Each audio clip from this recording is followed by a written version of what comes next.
Okay, thank you, Mr. Chairman. And let me start by saying what an honour it is to be invited here by STAI to give this lecture today. I was very proud to receive that honour, so thank you very much. The topic I'm talking about today, Bagasse moisture content and the factors that influence it. It was a topic that was suggested by the chairman and others in STAI. It's a topic I do know something about, but I'll warn you in advance that I'm certainly not going to give you all of the answers today. And that's because all of the answers aren't known. And for someone in the research field like me, that's a gold mine of future opportunities. But what I do plan to do is to give you an understanding of the current state of knowledge around Bagasse moisture content. And my hope is that our organisation and others, including some of your own, may be able to take advantage of some of these leads to gain an even greater understanding than what I'll be presenting to you today.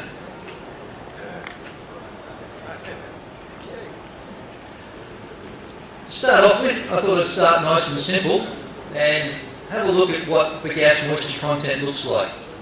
And what I did was just grab a snapshot of data from the factory I was working at the time that I started putting this presentation together. And you can see at this particular factory, the moisture content constitutes about 51% of the total of bagasse. And that's within the range of what I would consider typical, within a couple of units. A little bit on the higher side, certainly a little bit higher than what most would prefer, but nonetheless something that's not unusual in many places around the world.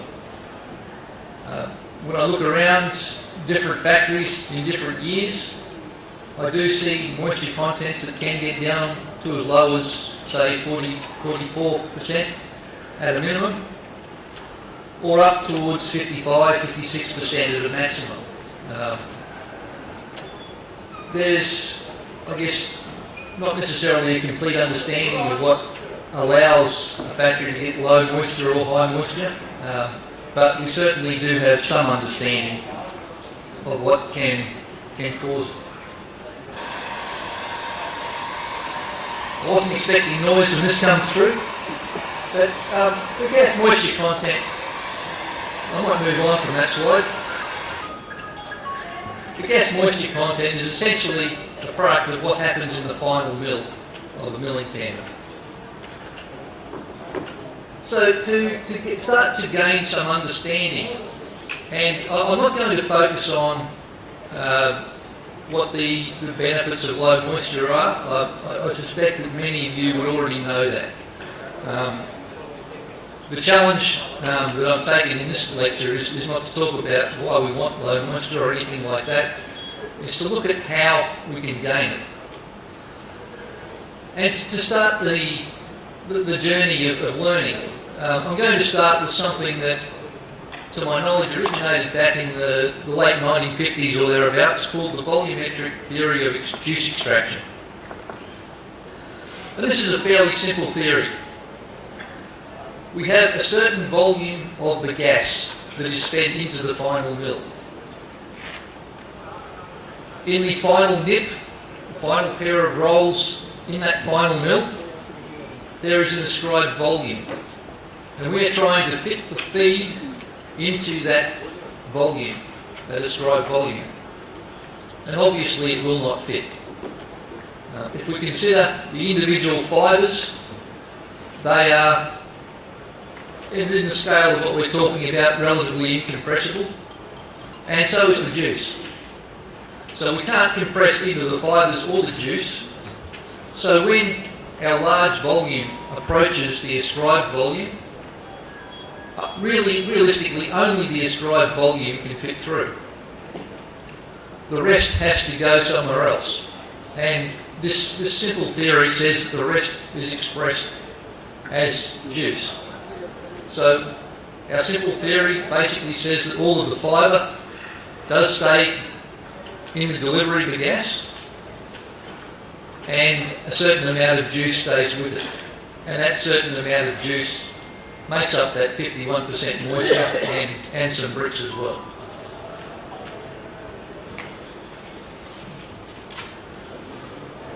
So our simple volumetric theory of extraction does present us with a clue as to how we can reduce Bagasse moisture content. And I'll call this approach number one. Our volumetric theory shows us that if we were to reduce our ascribed volume, then we would be reducing the volume of our delivery bagasse.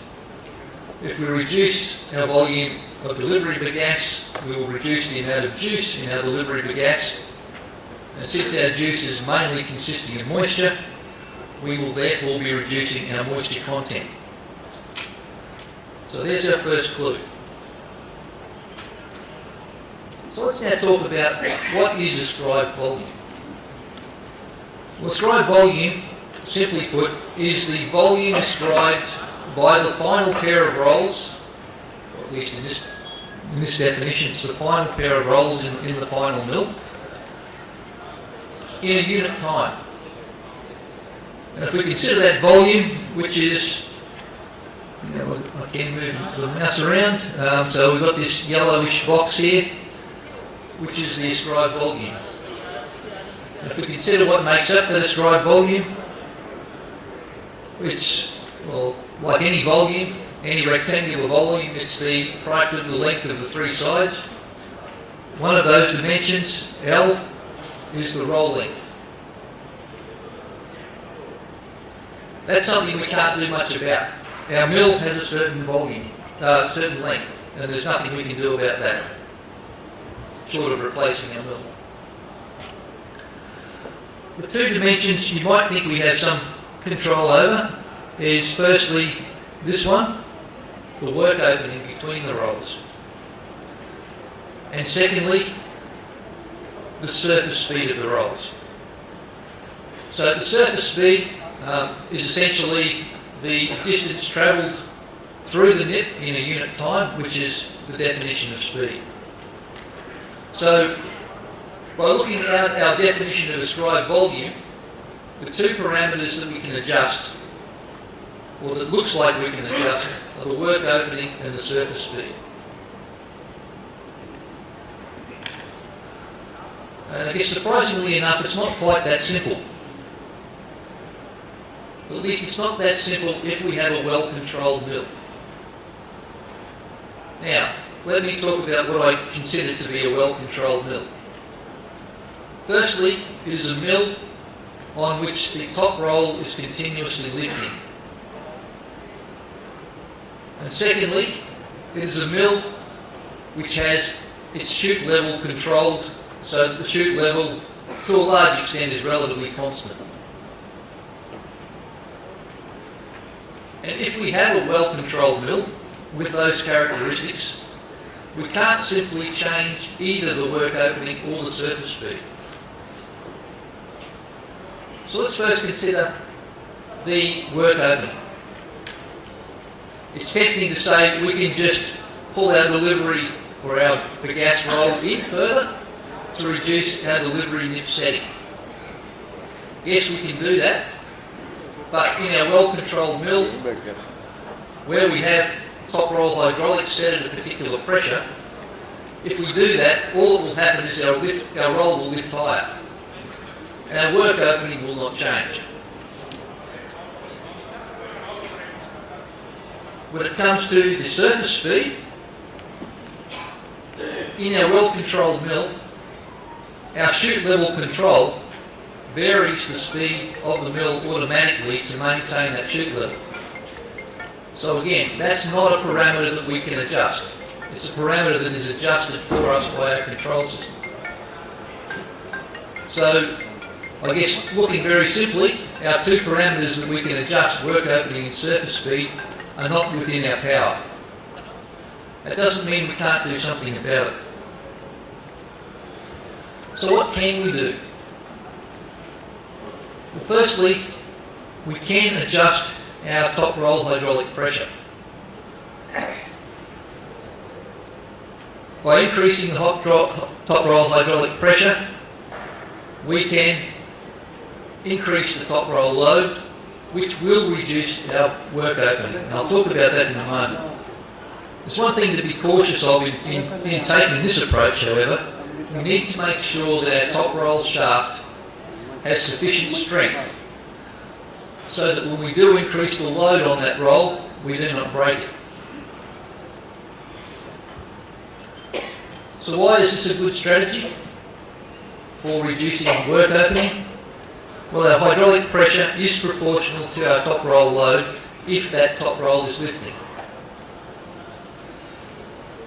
Our top roll load is proportional to the delivery nip compaction. And compaction, by definition, is the fibre rate divided by the ascribed volume. So in other words, delivery nip compaction is inversely proportional to the delivery nip ascribed volume. So if we follow that logic through, increasing hydraulic pressure reduces the ascribed volume, which is what we're trying to achieve.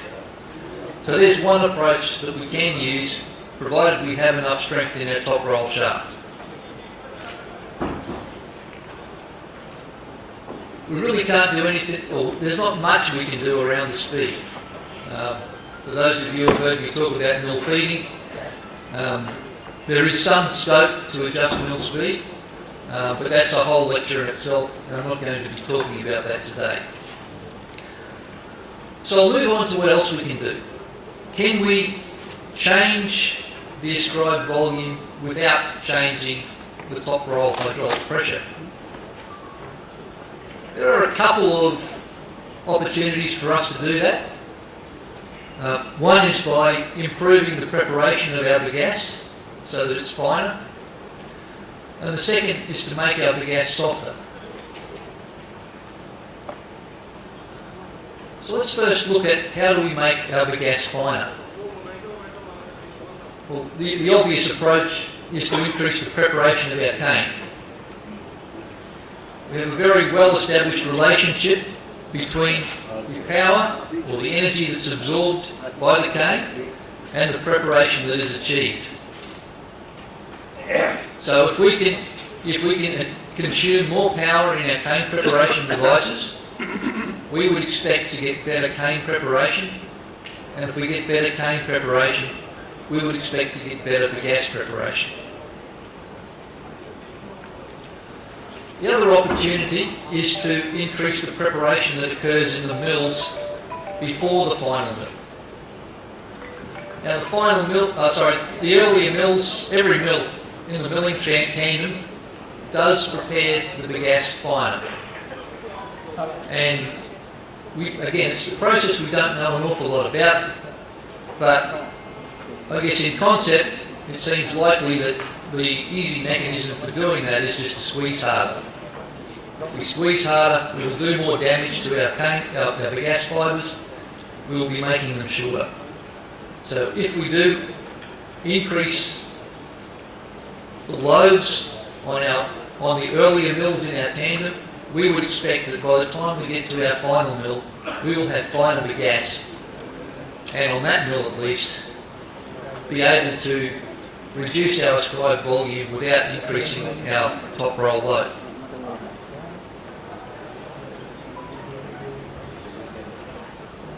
And there's not too many other opportunities we have for reducing our ascribed volume.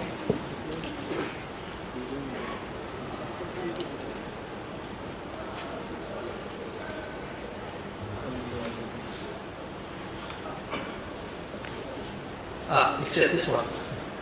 We can make our bagasse softer. I did some experiments a few years back where we varied the temperature of the added water to our milling tandem, our imbibition or maceration water. And we discovered, again, a concept that we, I guess, intuitively felt but didn't have any data about. We found that by increasing the temperature of that water, we would then increase the temperature of the bagasse, and we could then achieve higher compactions with the hotter bagasse. And you can see on the graph on this page that by changing the temperature of the bagasse by 20 degrees, we were able to increase the compaction in the final nip by about 50 kilograms per cubic metre. And in terms of bagasse moisture, that converts to around about 2 units of moisture in the experiments that we did. So hotter bagasse, hotter added water, does give us an opportunity to, again, achieve higher compactions, lower ascribed volume without increasing the top roll load. Okay, so I'm now going to move away from the discussion about trying to reduce our ascribed volume, and I'm going to come back to our simple volumetric theory of extraction, which in reality is not that simple. It might make a lot of sense that by defining our ascribed volume, we would end up with a delivery bagasse of the same size as our ascribed volume.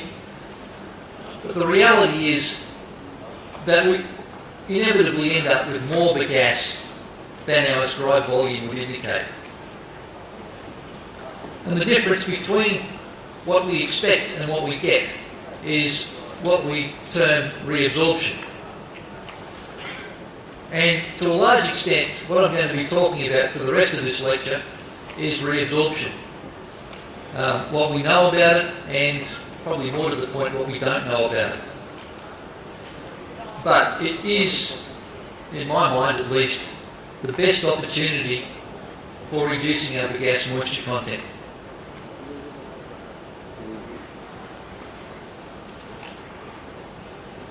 So let's define the reabsorption factor, which quantifies the amount of reabsorption that we get. Reabsorption factor, K in this formula here, is equal to the volume of bagasse divided by the ascribed volume. So as we saw in the previous image, our bagasse volume is bigger than our ascribed volume, so we end up with a reabsorption factor that's greater than 1.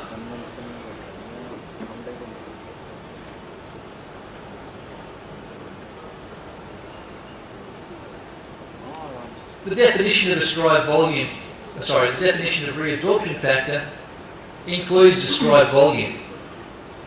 So the actual value of reabsorption factor that we calculate is strongly dependent on how we have defined that ascribed volume. And that comes down to how we've defined both the work opening and the surface speed. Because again, they're not quite as simple as the simple theory indicates. Now, by definition, we define our work opening to be the distance between our two rollers at a position halfway down the depth of the grooves.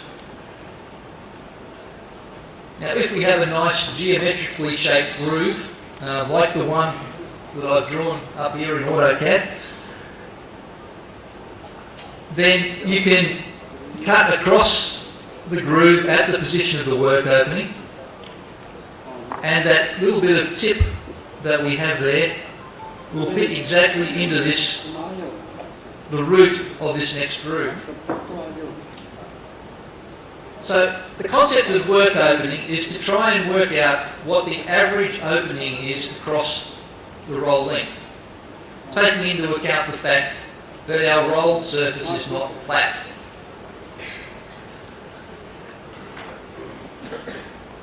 The definition works well if we have this exact situation, and this exact situation involves the same grooving on top and bottom. It involves no wear of the surface. And there's a couple of other things that obviously have an impact on this as well. Firstly is the roughness we apply to our surface, which adds extra volume to the tip of the groove, and also the fact that we don't necessarily squeeze our bagasse right down to the bottom of the groove. So these things are, I guess, ignored in terms of our definition. We're also ignoring any wear that occurs as our season progresses. and in some cases we don't start with a perfect groove profile in the first place. So these are assumptions that we make in defining our work opening that in reality do have some influence on what we calculate as a reabsorption factor.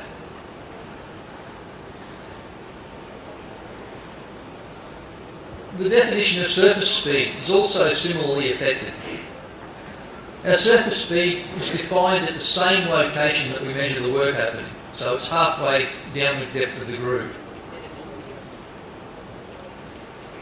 By definition, we calculate ascribed volume considering only the top roll and not the bottom roll speed. Now, if we have a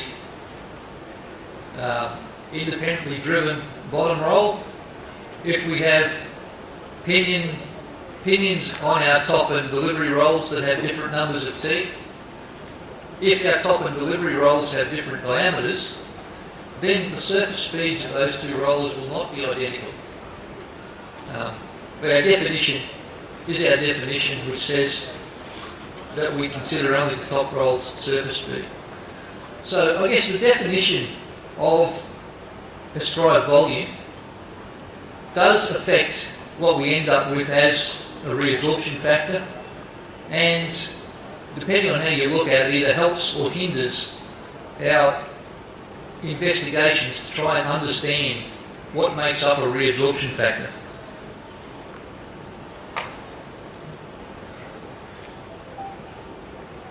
So moving past the definitions, let's now consider what has to happen for reabsorption to occur.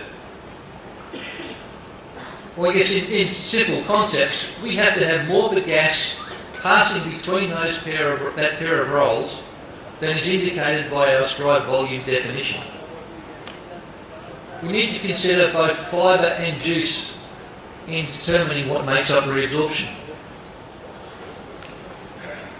Here are some possible mechanisms. Firstly, we can have juice flow. Juice flow through the grooves, either forwards or backwards. We could have bagasse slipping forward between the rolls. If our roll surface is not sufficient for the bagasse on the surface of the rolls to be gripped by the rolls, it is possible for that bagasse to slip forward through that pair of rolls. And consequently we end up with more bagasse than our ascribed volume definition. It's also possible to have internal shear within our bagasse mat, so that even if the outside surfaces of our bagasse are held tight by the roll surfaces, it's still possible for the bagasse internally to extrude forward through that pair of rolls. Now, we don't know an awful lot about these phenomena, but what we do know from our work is that it's probably a combination of all three that make up reabsorption, and it's probably not the same in every mill, what those proportions are. So let's now investigate a little bit deeper into some of these phenomena. We did some work, it's over 10 years ago, probably over 15 years ago, to try and understand how, or the properties of juice flow through the grooves. And this experimental apparatus here is one that we put together at James Cook University in North Queensland to try and understand how properties like, parameters like pressure and juice flow are related when you talk about the geometry that exists in the groove of a mill. What we did find was that the flow behaviour was very similar to what we observe or what we know from conventional pipe theory. And you can see the bottom right there, a graph showing the relationship between friction factor and Reynolds number, which is the way we draw our or the way we define the characteristics in pipe flow. Having said that, knowing that the juice flow does follow something like pipe theory, the practical outcomes of that are really difficult to interpret. And we haven't progressed that work any further. Looking at some of the practical issues around juice flow. Juice flow through the grooves going forwards is something that you might expect to follow pipe theory. It's difficult, however, to know exactly what the volume, or the void volume at the bottom of the groove is available for that flow. But I think we'd be in a position now to be able to estimate what that flow would be. The other direction backwards is a problem that's particular, or far more evident in 4-roll mills and 6-roll mills. In many 4-roll mills, we see juice pooling behind the top roll and flowing over the top of the top roll. Now that's obviously not an ideal situation, and there are mechanisms in place to try and capture the juice over the top roll to stop it getting back into the bagasse, with varying degrees of success. So why is this a problem with 4-roll mills?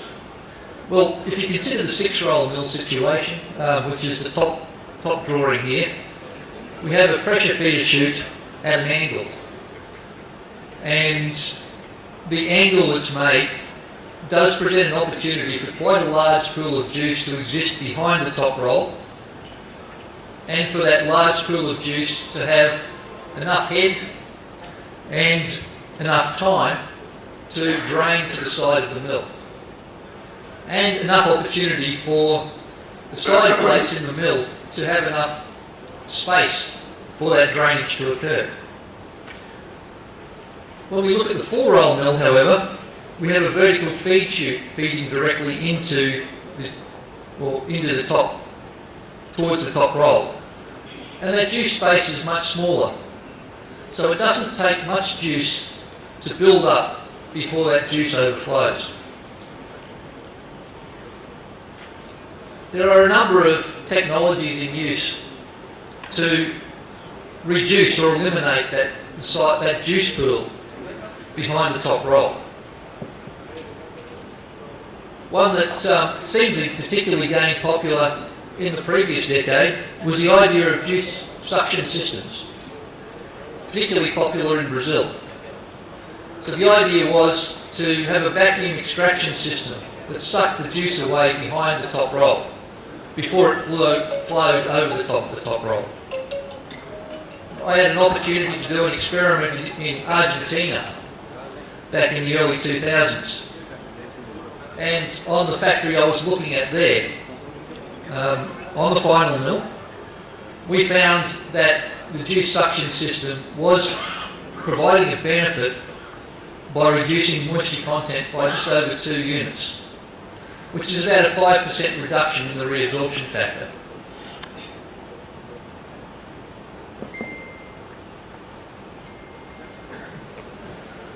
Lotus rolls have been around for quite some time, but have particularly gained popularity in recent years. And they seem to have gained that popularity pretty much everywhere around the world. Lotus rolls have, I guess, the ability to draw that juice into the roll, into the top roll, rather than let it pool above the top roll. And where a well-functioning lotus roll is in existence, it is generally common that you do not see juice behind the top roll. So that certainly seems to be a very good opportunity for 4-roll mills. And I'd expect the benefits to be of similar magnitude to what we measured with our juice extraction system. What about 6-roll mills? With the 6-roll mill, a lot of the juice is expressed back in the pressure feeder. As I indicated earlier, the geometry behind the top roll is better for juice drainage.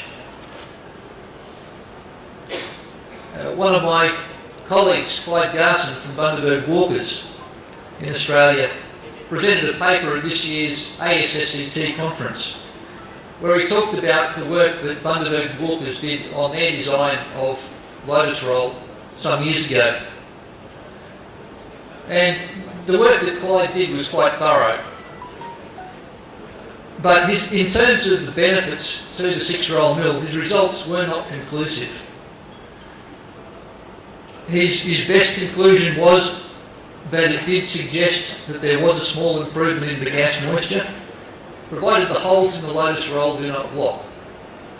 And I guess when I see, or when I talk to people who have used Lotus Rolls of the various designs that are available now, it is clear that some do a much better job of remaining unblocked than others.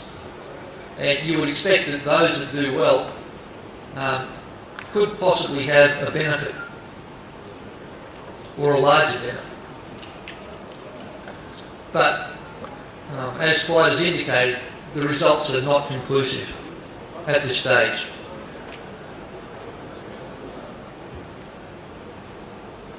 Moving on from the issue of of juice flowing and causing reabsorption, let's now look at the issue of bagasse slipping forward between the rollers. One of my colleagues, Florian Plaza at SRI, it's probably going on 20 years ago now, did a fairly major experiment where we looked at a whole different series of surface types and surface roughnesses to determine what it takes for bagasse to slide or not slide across a steel cast iron surface. And what was found was that it really didn't take much roughness to achieve or to eliminate this slipping phenomenon. And a P24 grade sandpaper of the type you can see on the slide there was sufficient to provide that grip. So as long as there is some roughness in some condition, you would expect that slip on the roll surface is going to be fairly minimal.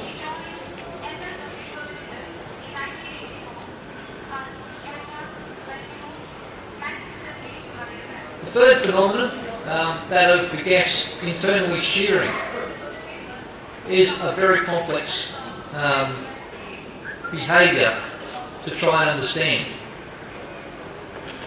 We have done quite a lot of work in that area in the past, and I think this is the work our chairman was alluding to earlier. And again, my colleague Florian Plaza has done a lot of work in this area, and in fact gained his PhD by working in this area. The stress-strain behaviour that goes on inside bagasse is very complex. We've done some finite element modelling that has provided some insights on how bagasse behaves and some insights into the stress states and strain states that exist inside a mill. So I plan to share a little bit of that with you today. First of all, one of the key pieces of information, key learnings that we have, is the behaviour of bagasse is something like the behaviour of soil. And there's been a lot of time and money spent over the years in understanding the behaviour of soil. I guess some of the differences, however, is that soil doesn't compress very much, unlike bagasse due to the large amounts of air in the structure. Soil also doesn't move very much, under normal circumstances anyway, which is again something that's very different to what we experience in bagasse.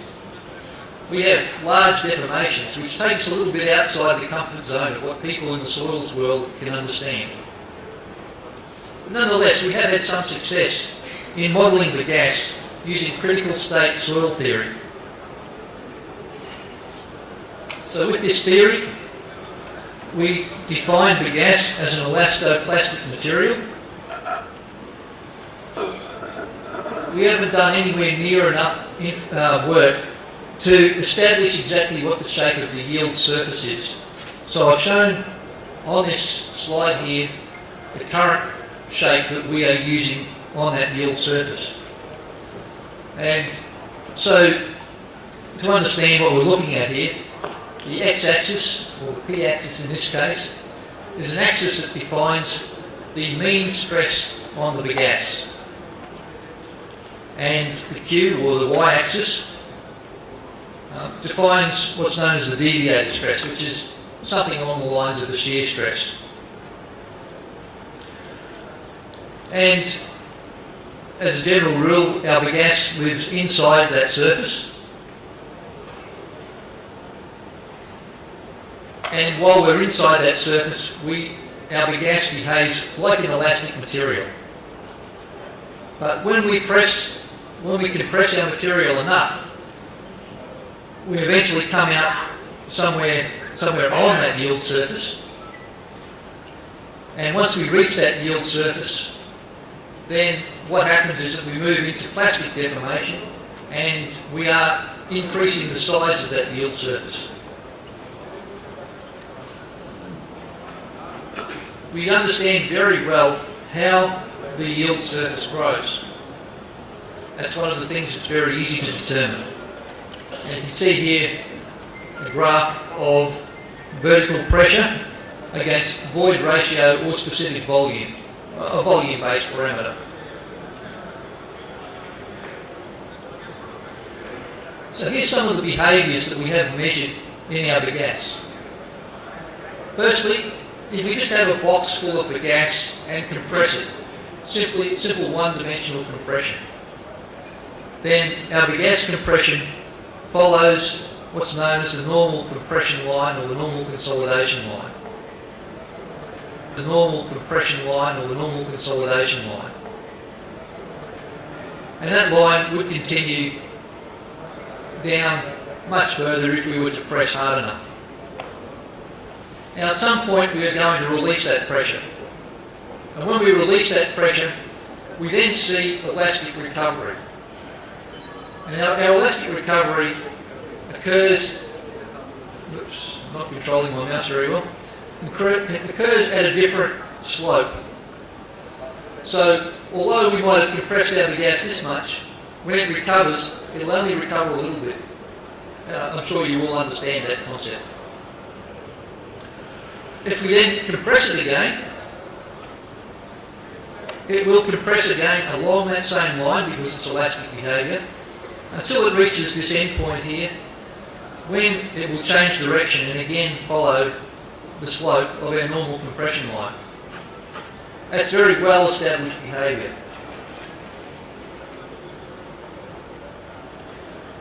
Now the shear behaviour, which is ultimately what we're trying to look at here, is much more complex. Now the graph I've got here is a situation where we have compressed a sample of bagasse, and then while we are holding it compressed at the maximum value, we are then shearing it. And we can see from this graph that through this process our shear stress increases. That's the blue line. This one up here, it continuously increases. And the magenta line, this one down here, shows that the specific volume continuously decreases. So there's a hint here of a possible mechanism by which we may be able to take advantage of shearing in bagasse to reduce the volume of our bagasse. Haven't worked out how to do it yet. One of the really interesting behaviours is what we call heavily over-consolidated behaviour. And this is a situation where we apply our pressure and then we release a lot of that pressure, not all of it, but most of that pressure, and then we shear.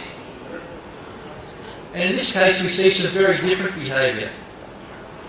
We see our stress grow to a peak and then drop off and essentially stay at a constant level after that. So you could call this a shear failure in the bagasse. Looking at what happens to our volume is particularly interesting, because you'll see in this case our volume increases rather than decreases. So this is very interesting behaviour at a technical level. Practical implications are really hard to understand. And I guess that's why we used finite element methods to try and gain a better understanding. With the finite element methods, we can define this sort of behaviour on a very small element and then build up a more complex geometry, a more complex situation to define the rest of the behaviour. I guess it's fair to say that we've had limited success doing that. One of my colleagues, Clayton Adam, at James Cook University, just around about 20 years ago now, probably had the most success at modelling this situation. And we have found it possible reasonably well to model the deformation that occurs in the mill and get an understanding of the strain states. But we're a long way from matching those strains to the appropriate stresses to get the sorts of roll loads and torques that we know exist. There's a lot more work that can be done.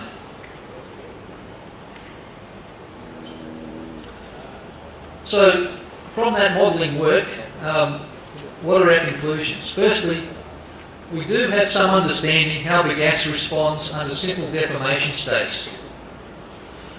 We don't fully understand the bagasse stress state during rolling. We don't fully understand it in 2 dimensions, let alone 3 dimensions. The third dimension, of course, is interesting and possibly very important, because we're then looking at the stress that occurs within the grooves themselves, which could be very important.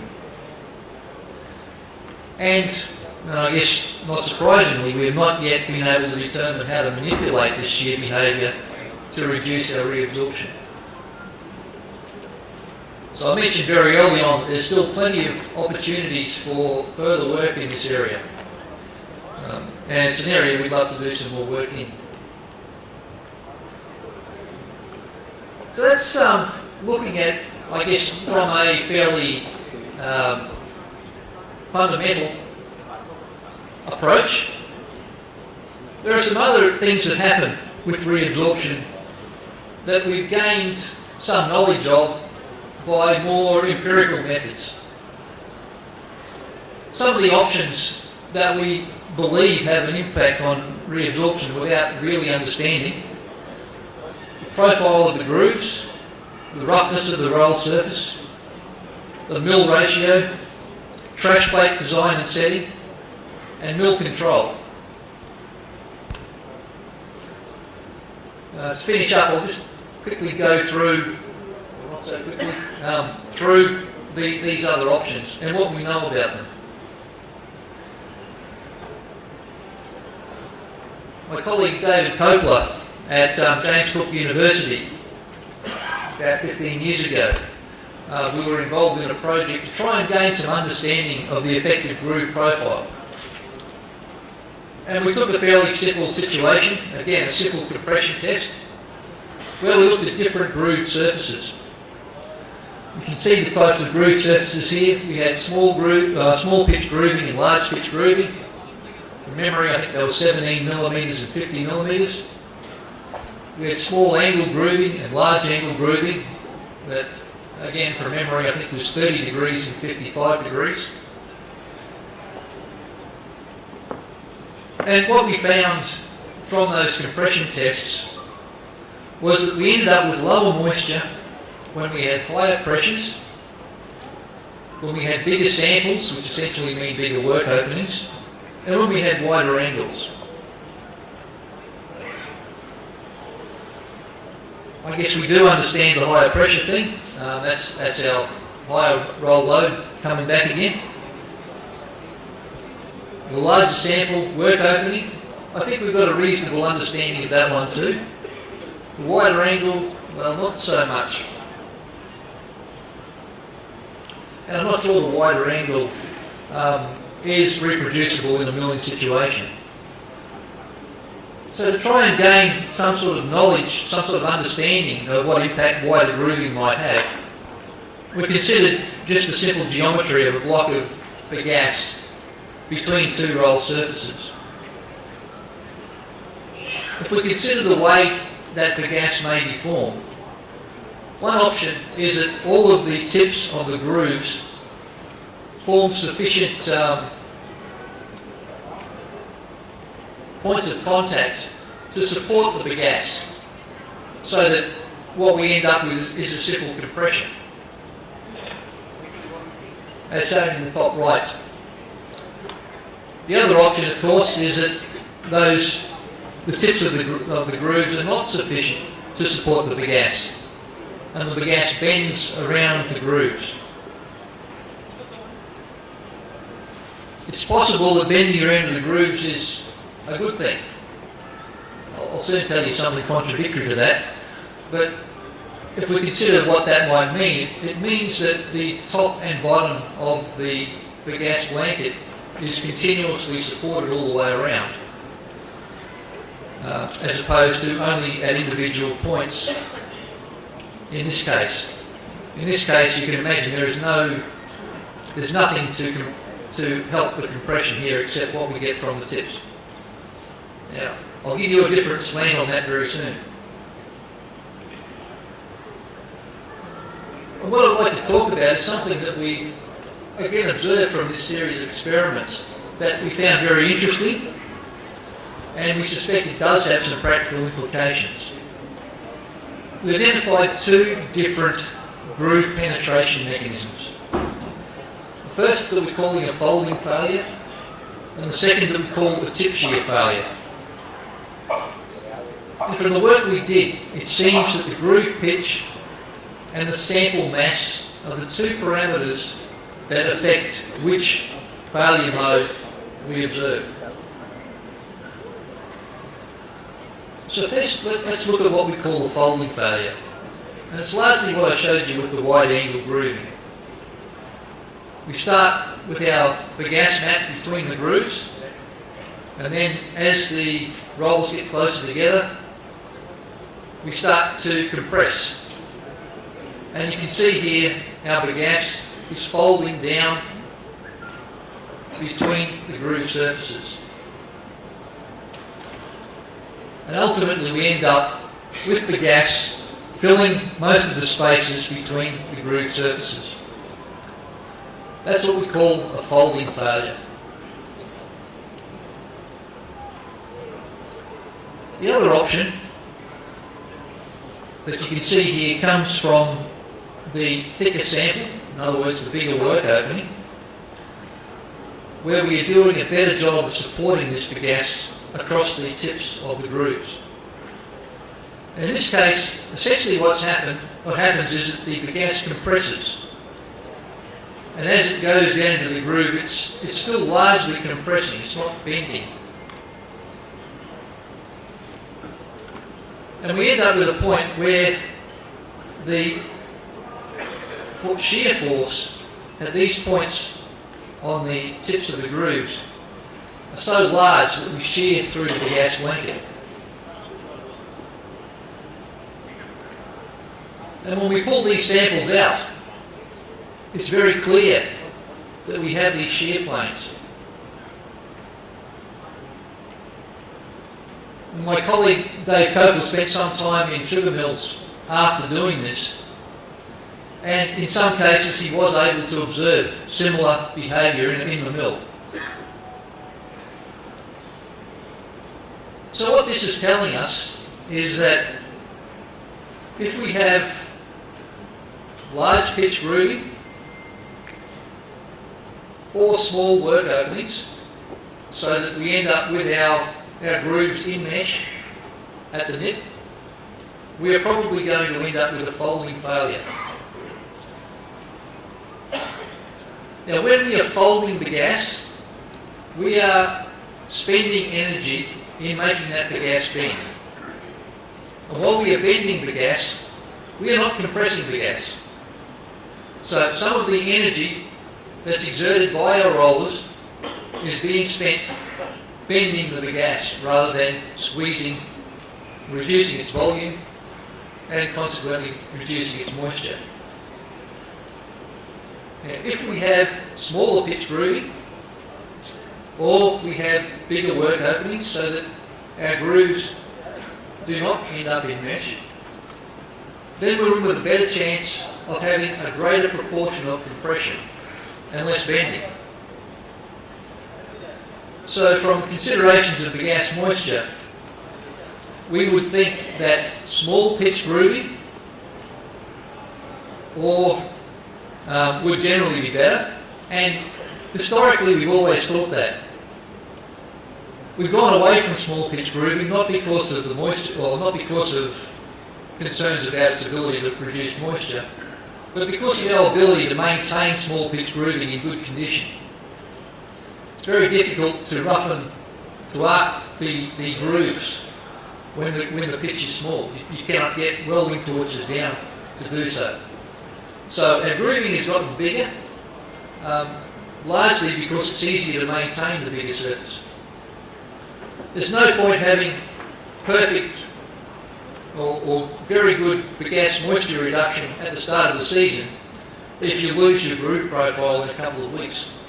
You've still got to get through to the end of the season.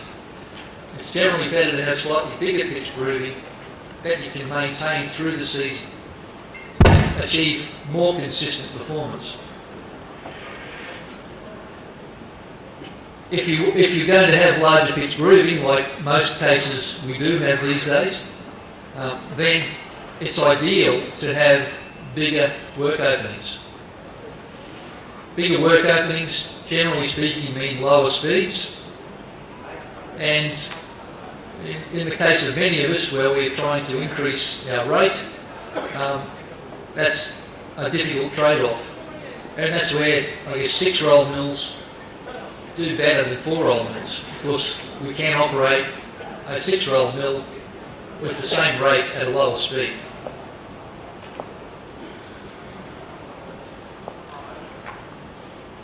So manipulating this groove penetration mechanism may offer an avenue for affecting the bagasse moisture content.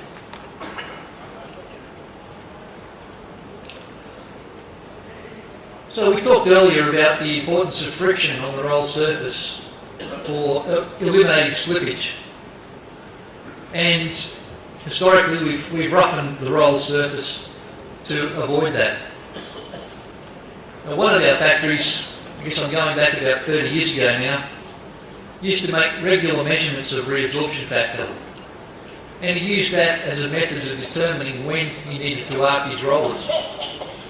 So the relationship between reabsorption factor and roll roughness is known to a certain extent, and it is manipulated to a certain extent.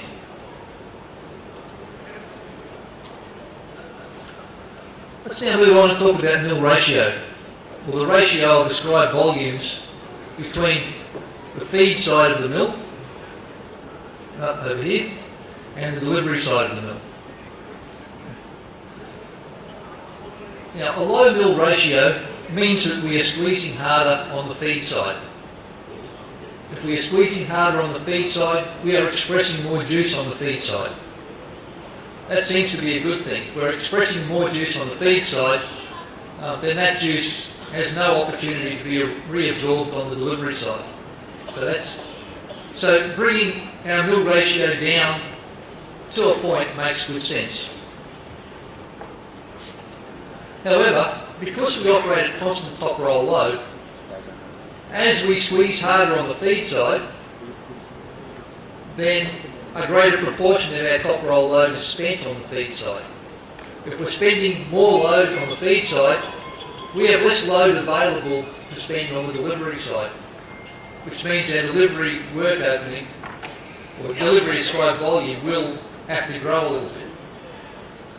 And we've seen from the very basics that we want low ascribed volumes, not higher ascribed volumes on the delivery side to get lower moistures. So there's obviously a trade-off, and that trade-off is not very well defined. And in my experience, it's been mill engineers with a lot of attention to detail who keep a very close eye on their process and are continuously manipulating their settings to understand that sweet spot between low and high mill ratios that get the best results. Some of our factories use reabsorption factor as a guide to determine which setting they should adjust. If, when moisture starts to go up, they have a high reabsorption factor, then the approach would normally be to reduce the feed setting, or in other words, reduce the mill ratio. Whereas if, when the moisture starts to go up, they have a low reabsorption factor, then they will reduce on the delivery side to increase the mill ratio. So some engineers do have some experience, some success at reducing reabsorption factor through manipulation of the mill ratio.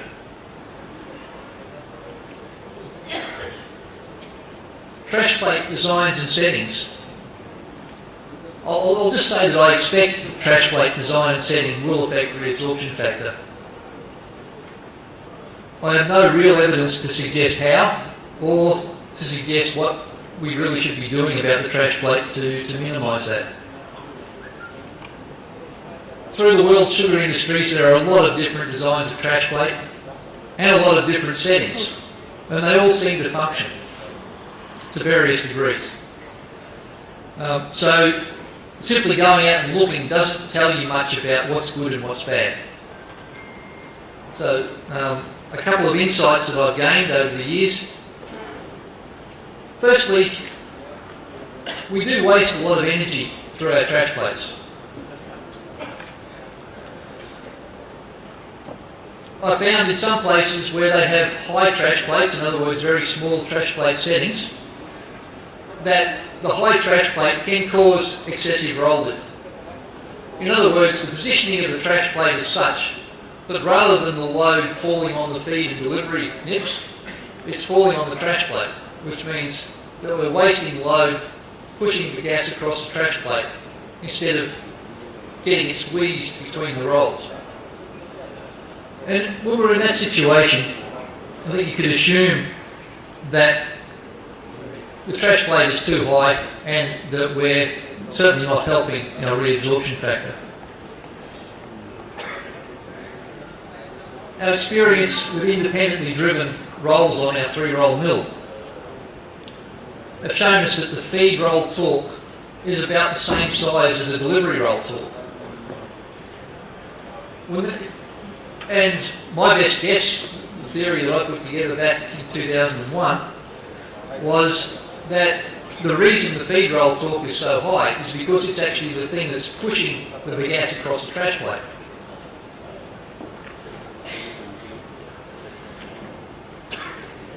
I've seen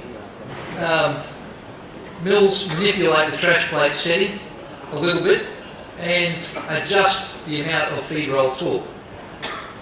But I really have no guidance on what's good and what's bad, except to say that I do think it's an avenue that can be explored.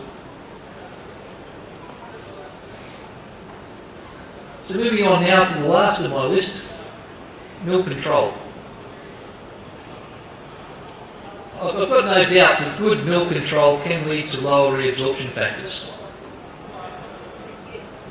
When I was finishing off this presentation, I'd just been at the factory and collected this 8 hours of data on chute level on the final mill.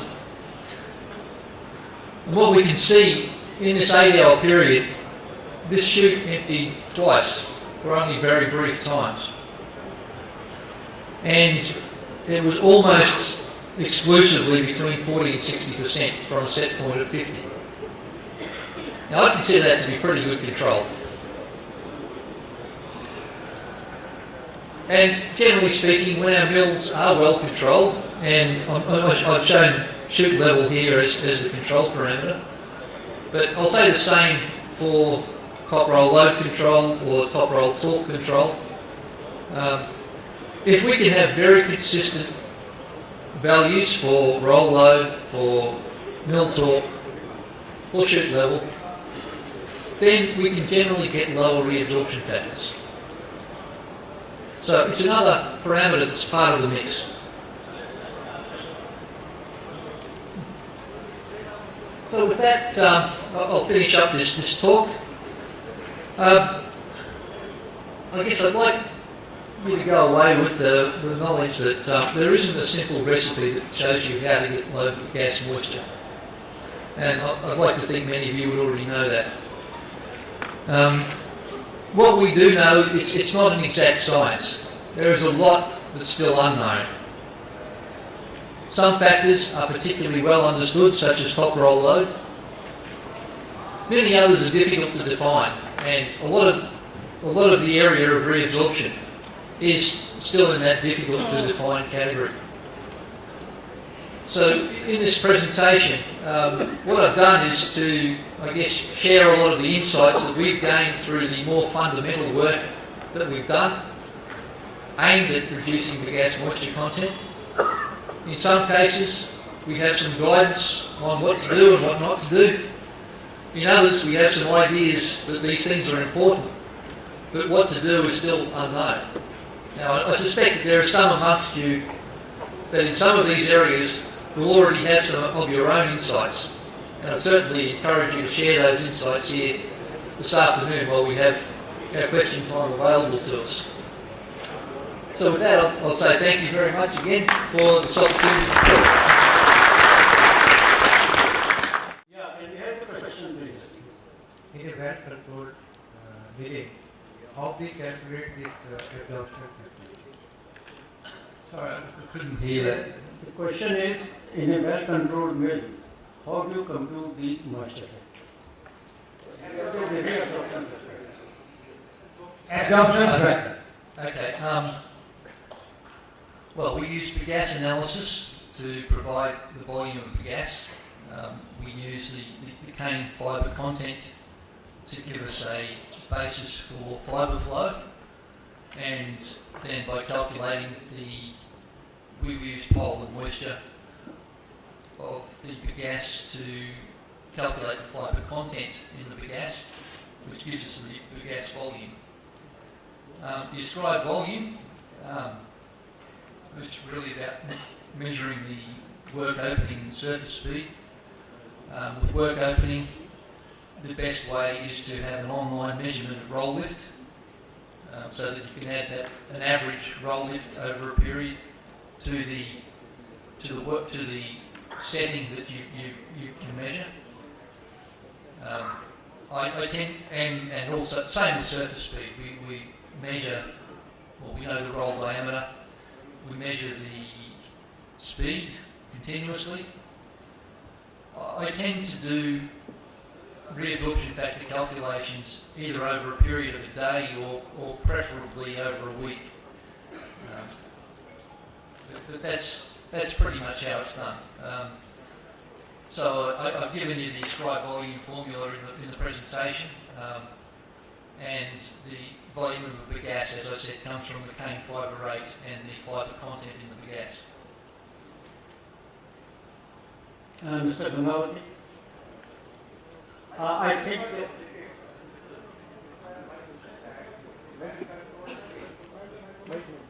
I think he has answered the question, and let's have the second question now. Yeah, Mr. Gundurao, please go ahead. So you describe value and the parameter which is dependent on temperature of the bagasse. You said increasing the temperature of the bagasse will improve the ascribed value. Have I understood correctly? Yes. So what I said was that when you increase the temperature of the bagasse is softer. So when you apply the same load to it, you can get a smaller volume. So, do I further assume that the temperature of the bagasse is increased by application of hot water? Yes, yes. Will it lead to extraction of non-sugar? This is question number one. Number two, in case of centrifugal machine or in case of mass goods, a principle of resistance heating was used effectively for reducing the viscosity in that. Can we apply a similar resistance heating principle in Donnelly chute to increase the temperature of bagasse without use of water? Sorry, Heating of bagasse by means other than using hot water in the chute.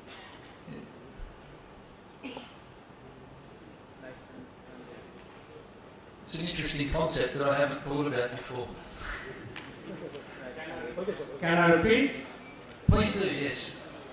Yeah. I said temperature of the bagasse, if it is increased, results in softening of the bagasse and enhanced improvement of the escribed volume.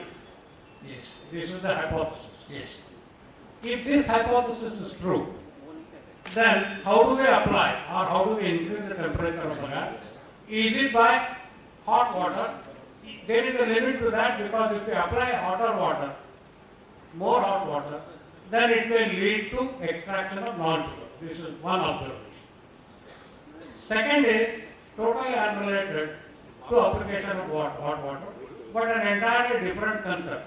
If the concept is to improve the temperature of the enhance the temperature of bagasse, can bagasse be subject to resistance heating into Donnelly chute and increase the temperature? Thanks. Yes, okay. So the approach that we have taken in our investigations has been to increase the temperature of the added water. And we've gone up to 99 degrees Celsius water and still get very good extractions of pulp and very good recovery of sugar from that. So I don't think extraction of non-sugars is a particularly big issue in milling. The idea of resistance heating, I think, is a very interesting one. I guess the problem that you will have is that bagasse is not a very good conductor, and so the idea of heating the surfaces probably won't help you very much heating the bulk of the bagasse. I could be wrong, but perhaps heating along the intermediate carrier or something like that may be a better option. Bagasse with 50% moisture with 2% sugar can be a good conductor. Should be. Yes. That's right, you're right. Mr. Kale. Sir, I have a question. Sir, Ramakrishna from EAD Paddy. Oh, sorry.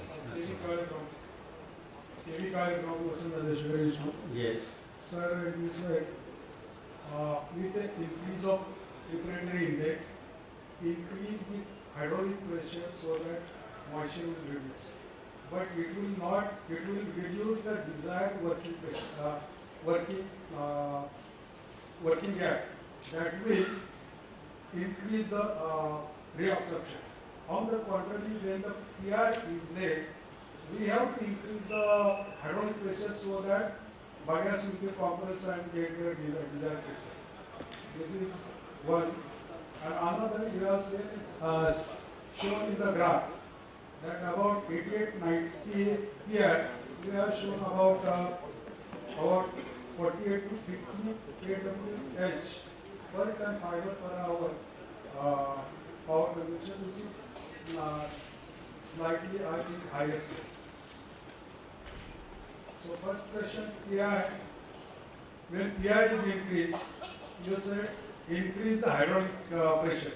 With the increase, PI increase means there is a cell opening, so there is actually no need to increase the pressure to get the desired work opening. On the contrary, we reduce the hydraulic pressure and have a desired mill working. Otherwise, if the mill working is reduced, there will be reabsorption. Yeah, I think there's a big variable in that, and that's the variety of the cane that you're processing. Some varieties behave very well when they're prepared, and in which case the sorts of things that I'm saying do happen. Other varieties you would call over-prepared, and over-prepared bagasse can cause problems with reabsorption and other things. Yeah, so I'll certainly take that point. Mr. Jaspreet Singh. After Mr. Jaspreet Singh. So let me finish my question, sir. Please, first Mr. Jaspreet Singh.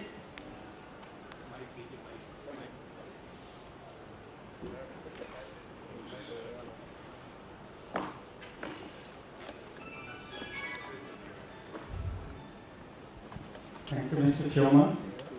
I want to make my practical observation on this subject. With your permission, sir. Yes. Why this reabsorption factor, reabsorption is occurring? This is due to the fact the drainage is not proper because the juices when coming into the feed deep, it get compressed, and with the plasticity that compressed and pushed back in the delivery side. Although the slippage on the surface is not occurring, it is in between the film, in between the passage, that is plastic state, juice is compressed coming to plastic state and passed on to the delivery side, and that is having the reabsorption factor. Although we are saying that the slippage on the roller is not happening, but it is in between the roller, that is the reabsorption what we are getting. Now my question is, what I have practical experience, how to reduce the moisture. With the conventional milling, it is said if below 50%, 48%, 49% moisture cannot be reduced, but I have a different experience at all. When drainage is improved, preparatory index improved, softening of bagasse improved. Means preparatory index when above 90, breakage of juice cells is very high, the juice drainage is very easy to come out, and on the outside, the drainage area should be improved. That will be happening only, as you said, lotus rolls. We have now having semi-couch roll. One roller is having 3 rollers. Semi-couch roll on the top roller, semi-couch roll on the discharge roller, semi-couch roll on the TRPR field roller, top roller, and measured groove on the bottom roller and on the field roller. This system on the first mill will give you 78-80% primary extraction, and we have tried this. All these 5 mills, top roller and discharge roller, we are having semi-couch type of system of lotus working, and we are getting 47% moisture. This we have tried in Uttam Sugar and Bhagatpur, and this year we are again increasing the drainage area to some extent, and that couch roller design is being further modified, and we are expecting that with conventional bit, we are expected to get moisture of less than 47, say 46.5, 46%, and RME touching 97%. RME at this time we are getting about 96.5%. Thank you, Mr. Jaspreet Singh, for the comment. The gentleman behind Mr. Jaspreet Singh. Yes, so thank you for that. And you've identified something that I neglected to talk about, and that's the importance of drainage of juice from the grooves. So I would say that in the circumstance you were talking about, the drainage from the top end feed rolls is not sufficient, and consequently that juice is being trapped and cause problems going through the mill. So yes, thank you very much for that. Sir, I want to say. My name is M.K. Vishwas. I am a senior sugar engineer. Long back, I have done the hot water application up to 99 degrees centigrade, even for 100 degrees centigrade. And I was very much happy to note that the respected Dr. Geoffery has told hot water It has nothing to do with the this extraction of non-sugar. But ascribed volume also it reduces. That I found because when I increase the temperature up to 99 degrees centigrade, how we improve all the drainage of the streamlines, which is going west, through west. I put in with the coil in a induction tank, and then with the jet I used to put in this. So definitely, and at that time many technologists pointed out that the lot of non-sugar will be extracted. Then I told that it comes fraction of a second in contact, fraction of a second. So that is not going to harm the non-sugar. But extraction was extremely good and ascribed volume was less. Thanks to Dr. Geoffery, I am very happy that you have pointed out this. And my other experiment, what I did long back in cane carrier, washing is started. And you will not wash it is like the foreign countries, just washing with a 45 degree temperature water. And I collected say more than 2 tons of mud, and that reduced the power consumption as well as the ash content also. Thank you, Mr. Vishwas, for your comments. There are some more people waiting in the line. Yes, gentlemen, yes. Please. Why I want to thank. We have very limited time, and the questions they have are too many. Please, yes. Okay. Yes, gentlemen, yeah. Some members have a question to me. Yes. I also say, what will happen if we recycle the bagasse from the discharge to inlet, so that the volume of bagasse to the escribed volume reduces? Does this reduce the reabsorption? Repeat the question. The reabsorption factor is the ratio of bagasse volume to the escribed volume. Suppose if I recycle some bagasse from discharge to feed, so if this increases the escribed volume, makes even the bagasse softer, will it reduce the reabsorption? Recycling bagasse in the same way. Back to the question. You're recycling the gas or juice? Bagasse. Has any study been made in this aspect? No, I don't think so. But do you think it will help? Maybe? We said no. Well, is that much different than just putting the gas through another mill? If there are no other questions, we may like to conclude. I think Mr. Jayabed clarified so many things. Theoretically, he has done a lot of work on this. He is a researcher, senior researcher. And I have a question.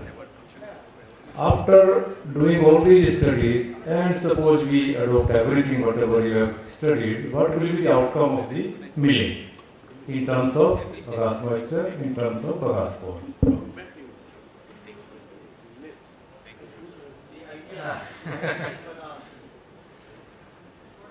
I guess, if you think about the ascribed volume that you get, if you had no reabsorption, then you're looking at a moisture below 40%. I don't know that we'll ever get there. Okay, thank you. That's the, I guess, theoretical. Theoretically calculated. I don't know whether that happened. Anyway, thank you.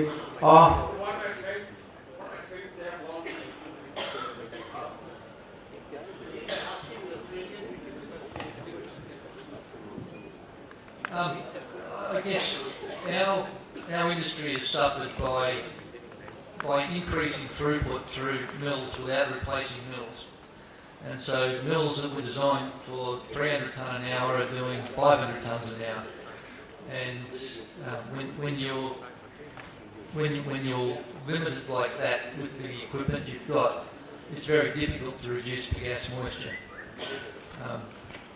I guess I'm coming to the belief that the 3-roll mill is not a particularly efficient mill design for reducing bagasse moisture.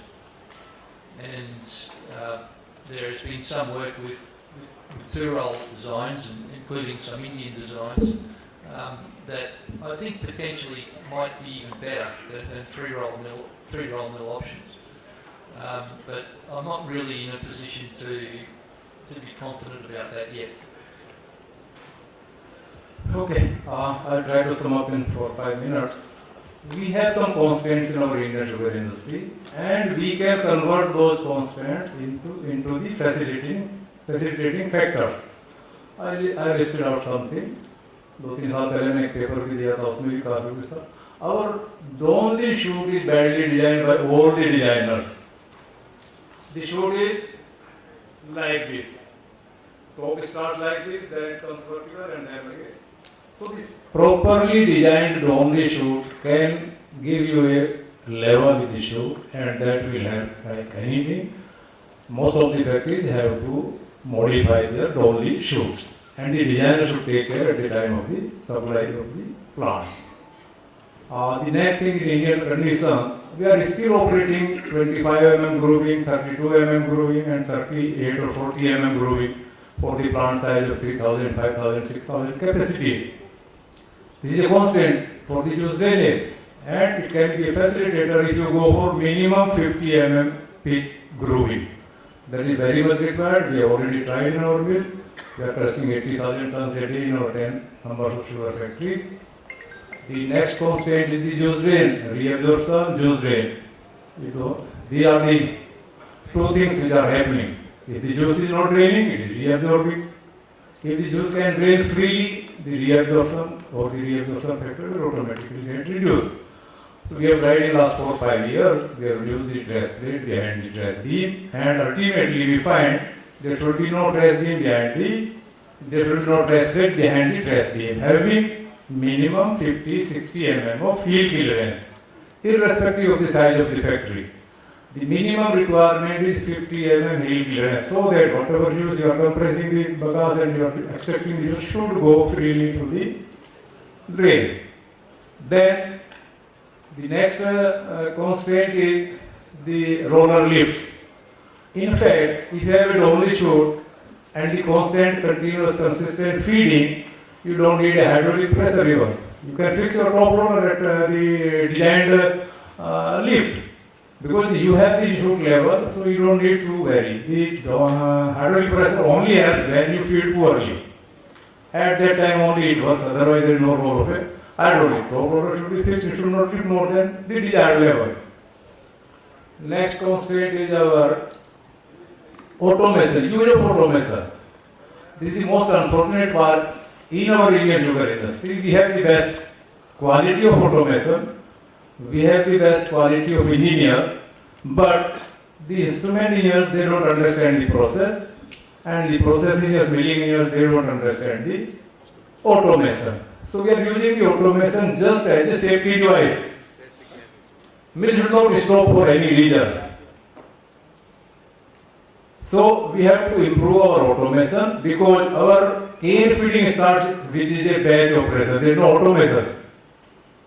So automation cannot work until you feed the cane consistently, constantly with a particular level, desired level.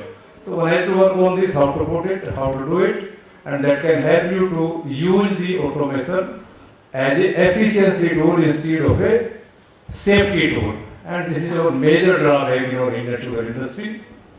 The next is, the automation is being used to regulate the speed of the mill. Suppose you are pressing 5,000 tons or 2,500 tons. Your first mill at least should work on a fixed speed. If you are getting cane continuously, there is no gap in between. There is no overflowing of shoot. Overflowing of shoot can be controlled by the automation. But the underfeeding of cane cannot be controlled by any automation. So the cane yard feeding is the most important factor. Automation can work only in Indian conditions when we have the good feeding system. Once you fix the first mill speed, I wonder why the second mill or third mill speed should vary. I presented a paper 3 years back. Many of our factories are working at a fixed speed, that is the desired speed. the speed at what you are calculating your mill design. The mill should operate at that.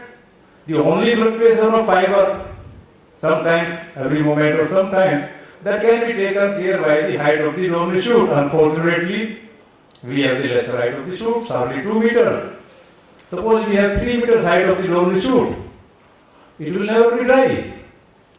The shoot should never be dry, and the automation should take care only of the overflowing of the situation. So the mill should work at a fixed speed. When it is overflowing, that time only it should increase the speed, that's all. And first mill should never be increased in any condition, be it load or be it cane feeding. It has to work at a fixed speed. Other mills automatically gets fixed.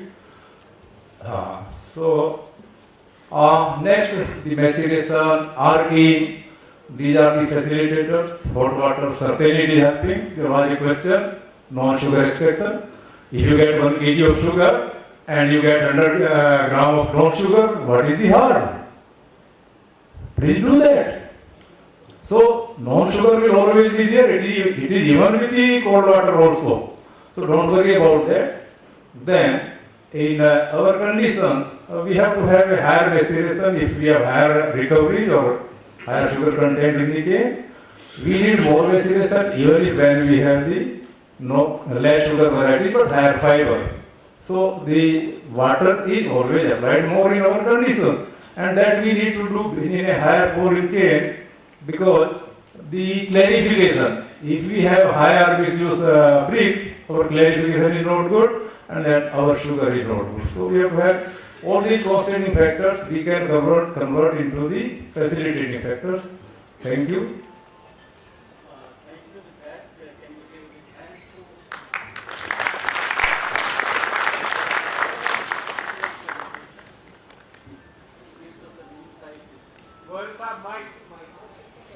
Mike. Hello.